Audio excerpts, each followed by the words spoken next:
اللہ کی پناہ چاہتی ہوں میں شیطان مردود سے۔ اللہ کے نام سے جو بے انتہا مہربان اور رحم فرمانے والا ہے۔ بعض لوگ ایسے بھی ہیں جو کہتے ہیں کہ ہم اللہ پر اور آخرت کے دن پر ایمان لائے ہیں، حالانکہ در حقیقت وہ مومن نہیں ہیں۔ وہ اللہ اور ایمان لانے والوں کے ساتھ دھوکے بازی کر رہے ہیں، مگر دراصل وہ خود اپنے آپ ہی کو دھوکے میں ڈال رہے ہیں اور انہیں اس کا شعور نہیں ہے۔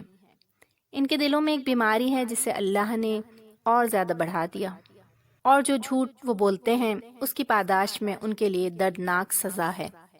جب کبھی ان سے کہا گیا کہ زمین میں فساد برپا نہ کرو تو انہوں نے یہی کہا کہ ہم تو اصلاح کرنے والے ہیں۔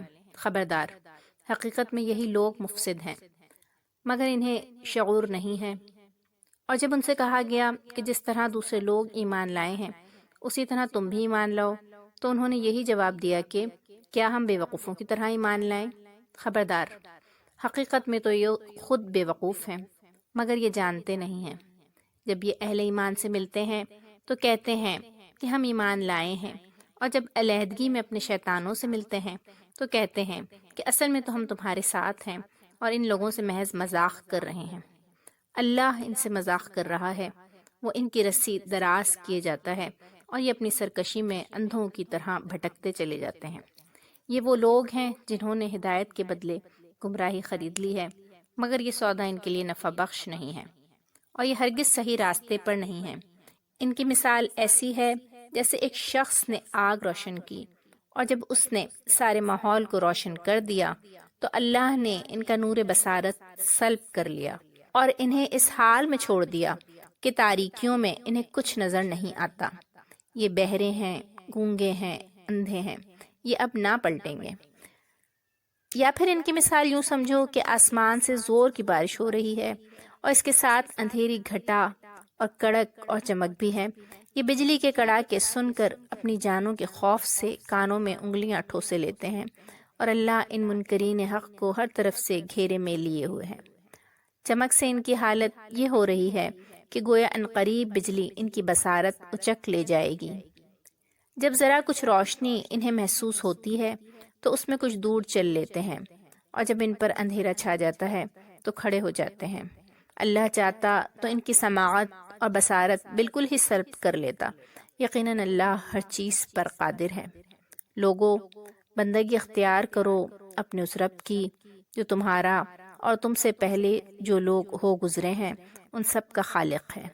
تمہارے بچنے کی توقع اسی صورت سے ہو سکتی ہے۔ وہی تو ہے جس نے تمہارے لیے زمین کا فرش بچھایا، آسمان کی چھت بنائی، اوپر سے پانی برسایا، اور اس کے ذریعے سے ہر طرح کی پیداوار نکال کر تمہارے لیے رزق بہم پہنچایا۔ بس جب تم یہ جانتے ہو تو دوسروں کو اللہ کا مد مقابل نہ ٹھہراؤ۔ اور اگر تمہیں اس امر میں شک ہے کہ یہ کتاب جو ہم نے اپنے بندے پر اتاری ہے یہ ہماری ہے یا نہیں، تو اس کے مانند ایک ہی صورت بنا لاؤ، اپنے سارے ہم نواؤں کو بلا لو، ایک اللہ کو چھوڑ کر باقی جس جس کی چاہو مدد لے لو۔ اگر تم سچے ہو تو ایک کام کر کے دکھاؤ، لیکن اگر تم نے ایسا نہ کیا اور یقیناً کبھی نہیں کر سکتے تو ڈرو اس آگ سے جس کا ایندھن بنیں گے انسان اور پتھر، جو مہیا کی گئی ہے منکرین حق کے لیے۔ اور اے پیغمبر صلی اللہ علیہ وآلہ وسلم، جو لوگ اس کتاب پر ایمان لے آئیں اور اس کے مطابق اپنے عمل درست کر لیں، انہیں خوشخبری دے دو کہ ان کے لیے ایسے باغ ہیں جن کے نیچے نہریں بہتی ہوں گی۔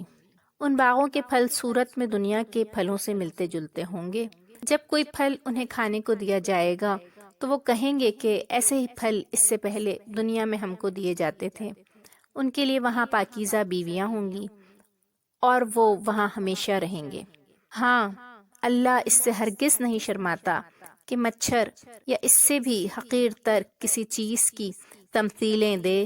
جو لوگ حق بات کو قبول کرنے والے ہیں وہ انہیں تمثیلوں کو دیکھ کر جان لیتے ہیں کہ یہ حق ہے جو ان کے رب ہی کی طرف سے آیا ہے، اور جو ماننے والے نہیں ہیں وہ انہیں سن کر کہنے لگتے ہیں کہ ایسی تمثیلوں سے اللہ کو کیا سروکار۔ اس طرح اللہ ایک ہی بات سے بہتوں کو گمراہی میں مبتلا کر دیتا ہے اور بہتوں کو راہ راست دکھا دیتا ہے۔